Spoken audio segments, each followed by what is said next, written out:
Hello everyone, स्वागत है आप सभी लोगों का यूथ अध्ययन के इस ऑफिशियल यूट्यूब चैनल पे।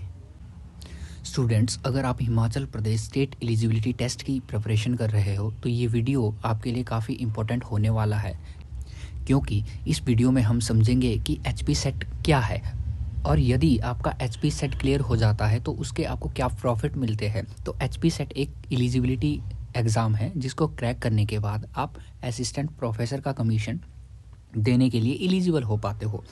इसके अलावा यदि आप पीएचडी परस्यू करना चाहते हैं तो पीएचडी में भी आपका सिलेक्शन हो सकता है। तो इसके लिए दो बेसिक रिक्वायरमेंट रहते हैं, या आपका एचपी सेट क्लियर होना चाहिए या यूजीसी नेट क्लियर होना चाहिए। हम इसके एग्ज़ाम स्ट्रक्चर की बात करें तो इसका जो एग्ज़ाम है वो पेपर 1 और पेपर 2 में डिवाइड होता है।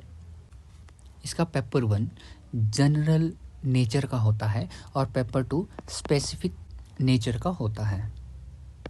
अगर हम इसके पेपर 1 यानी जनरल जो पेपर रहता है उसकी बात करें तो हमें यहाँ 10 अलग अलग यूनिट्स देखने को मिलती है और हर एक यूनिट से हम ये एज्यूम करते हैं कि 5 क्वेश्चन हमें देखने को मिलते हैं। तो 10 यूनिट से अगर 5 क्वेश्चन हमको देखने को मिलते हैं तो ये आपका 50 क्वेश्चन हो जाता है और हर एक क्वेश्चन जो रहता है वो 2 मार्क्स का रहता है, विच मीन्स हमारे पास यहाँ 100 नंबर का ये पेपर 1 रहता है। यदि हम इसके यूनिट्स की बात करें तो हमें सबसे पहले यहाँ टीचिंग एप्टीट्यूड देखने को मिलती है। टीचिंग एप्टीट्यूड के अंदर हमें टीचिंग के कॉन्सेप्ट्स को, ऑब्जेक्टिव्स को, कैरेक्टरिस्टिक्स को, फैक्टर जो हमारे टीचिंग को इफ़ेक्ट करते हैं, टीचिंग मेथड्स को, टीचिंग एड्स को, ये सारे कोर कॉन्सेप्ट्स को हमें यहाँ अंडरस्टैंड करना है। और यदि हम इसके सेकंड यूनिट यानी रिसर्च एप्टीट्यूड की बात करें तो इसके अंदर हमें रिसर्च के मीनिंग को समझना है, डिफरेंट टाइप ऑफ रिसर्च को स्टडी करना है, रिसर्च के अंदर जो मेथड्स यूज़ किए जाते हैं उनको स्टडी करना है, रिसर्च के अंदर एथिक्स क्या होते हैं, थीसिस क्या होता है, आर्टिकल राइटिंग कैसे की जाती है, सेमिनार्स क्या होते हैं, वर्कशॉप और कॉन्फ्रेंसेस क्या होते हैं, इन सारे कॉन्सेप्ट्स को हमें यहाँ अंडरस्टैंड करना है। और यदि हम थर्ड यूनिट की बात करें जो कि रीडिंग कॉम्प्रिहेंशन कहलाता है, यहाँ पर आपको एक पैसेज दे दिया जाता है जहाँ से आपसे 5 क्वेश्चन पूछे जाते हैं। फोर्थ यूनिट के अंदर हमारा कम्युनिकेशन आता है, हम इसको संप्रेषण भी कहते हैं।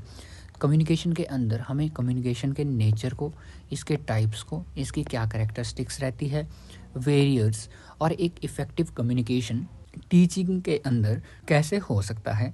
और फिफ्थ यूनिट कहलाता है इसका मैथमेटिकल रीजनिंग और एप्टीट्यूड, जहां आपको number series, letter series, codes, relationship, percentage, ratio और एवरेजेस से क्वेश्चन पूछ लिए जाते हैं और मोस्ट प्रोबेबल यहाँ से भी आपके 5 क्वेश्चन रहते हैं। यदि हम इसके 6th यूनिट की बात करें तो वो कहलाती है लॉजिकल रीजनिंग, जहाँ हमें एनालॉजीज, क्लासिफिकेशन, सिलोजिज्म्स, डिडक्टिव और इंडक्टिव रीजनिंग क्या होती है और वेन डायग्राम को अंडरस्टैंड करना है। 7th यूनिट कहलाती है डेटा इंटरप्रिटेशन, जहां हमारे पास गिवन डेटा होता है, चाहे टेबल के फॉर्म में होता है, चार्ट के फॉर्म में होता है, ग्राफ्स के फॉर्म में होता है और हमें उसको एनालाइज करना होता है। तो इस यूनिट को कवर करने के लिए आपकी बेसिक मैथमेटिक के जो कॉन्सेप्ट्स हैं वो स्ट्रांग होने चाहिए। नेक्स्ट यूनिट कहलाती है आपकी आईसीटी, जहां हमसे बेसिक कंप्यूटर के बारे में क्वेश्चन पुट किए जाते हैं। बेसिक्स ऑफ आईसीटी क्या रहता है, इंटरनेट क्या है, ईमेल क्या है, डिजिटल इनिशिएटिव्स क्या है, जो कि गवर्नमेंट के द्वारा नई नई स्कीम्स प्रोवाइड की जाती है, नए ऐप्स को लेके आती है, नई पॉलिसीज़ को लेके आती है, उसको हमें यहाँ अंडरस्टैंड करना होता है। सेकंड लास्ट यूनिट रहता है आपका पीपल डेवलपमेंट एंड एनवायरनमेंट, जिसके अंदर हमें पढ़ना है sustainable development, environmental issues like natural resources, pollution, ecosystem, biodiversity. और लास्ट यूनिट रहता है आपका हायर एजुकेशन, जहां हमें भारत में जो उच्च शिक्षा प्रणाली का विकास हुआ है इसको समझना है।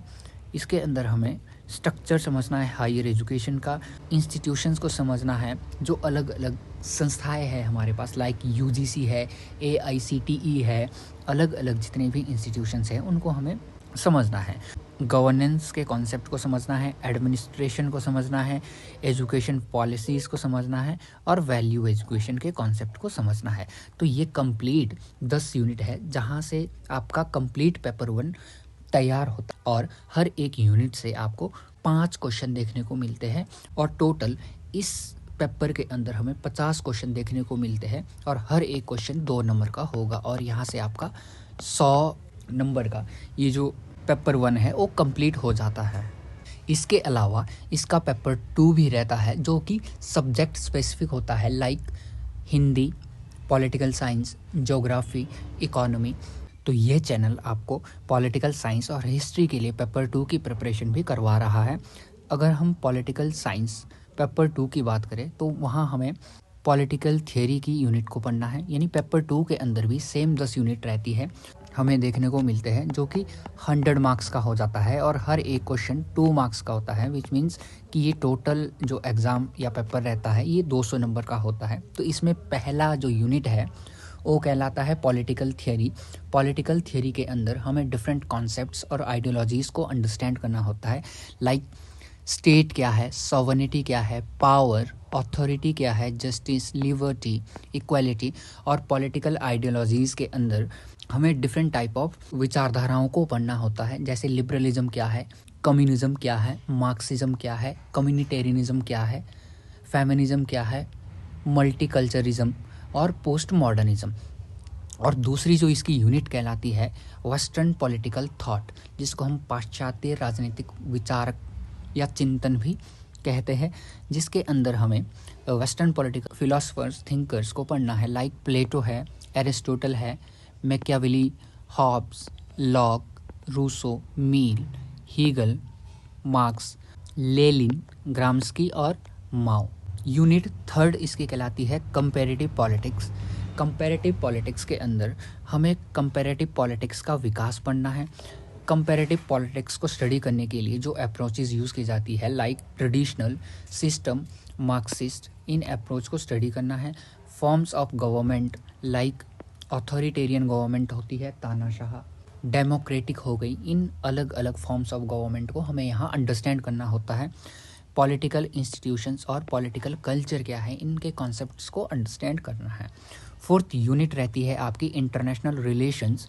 यहाँ हमें इंटरनेशनल रिलेशन के अंदर पहले थ्योरेटिकली पोर्शन को कवर करना होता है, अलग अलग थ्योरीज जो इंटरनेशनल रिलेशन को एक्सप्लेन करती है, लाइक रियलिस्टिक, आइडियलिस्टिक। इसके अलावा core concept like power, diplomacy, conflicts, cooperation और international institutions like United Nation, then regional organization like SAARC, ASEAN, OPEC, इनको स्टडी करना होता है। और 5th यूनिट रहता है आपका इंडियन फॉरेन पॉलिसी।